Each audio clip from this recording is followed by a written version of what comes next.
One player, another academy player at Arsenal, who's just absolutely lighting up the Premier League at the moment is Bukayo Saka, who's just look, he's a player who hasn't had to be patient in the way that Nketiah has, because he's just hit the ground running and carried on improving. He's one that they have to manage, and this is why you want to see. That's why you see, I think Trossard is a fantastic signing. Play anywhere up front there if anything happens, and you do need to rest the Bukayo Saka, which I think at some stage is going to have to happen, because obviously coming off of a great World Cup for himself, leading into the World Cup, he's brilliant. He's brilliant now, and we're talking about somebody at some stage that's probably going to need a little bit of managing. So, you know, for ability-wise and the way he is and the way he's just taking everything in his stride, Kels, he's a model professional at his age. He's a model professional, and you know we're very, very fortunate to have him.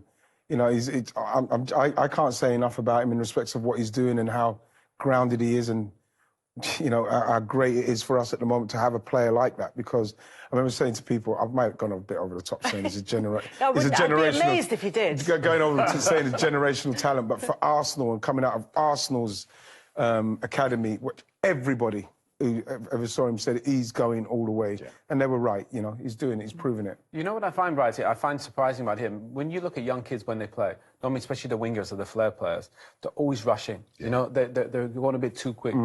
Bukayo is the opposite.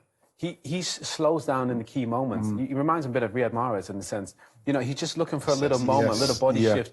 And that I find for a kid, is he 21? That is very rare for him to play with that much emotional intelligence. And that's why I think maybe, in fact, I don't think he overexerts himself like a lot of the young kids running around. I know I was just running around like a madman.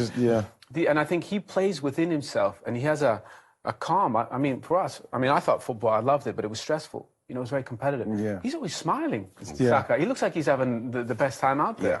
Well, they're winning, so he is having the best time out there. But he is, you know, I love the fact that he is completely himself. He talks about his faith, he talks about reading his Bible every night. He's a archetypal boy next door, and also representative of the club and the fan base, and so there is a lot of warmth and love for him.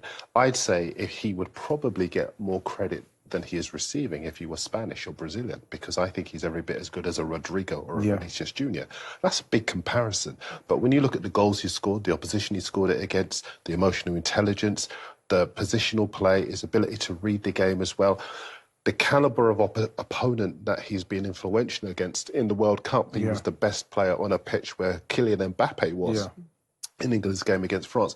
You realise he is a generational talent, and Arsenal have nurtured him superbly. Well, there have been times when maybe he's had a little bit too much on his shoulders, but he was able to carry that in that period where Arsenal were under a lot of pressure and he was scoring big goals. The next thing they've got to do is tie him down to a long-term contract. I think that's probably next. That's probably next. And it's probably not that hard to do for a boyhood Arsenal fan who's been at the club through the academy while the team are on the verge of potentially winning their 14th title. By the way, the thing about Eddie Nketiah, signed for the club at 14, wears the number 14 shirt, and scored his 14th goal in all competitions of the season, potentially on the way to winning Arsenal their 14th title. Wow, there's so many 14s. It's nice, isn't it? It's not relevant to anything, but it's just a nice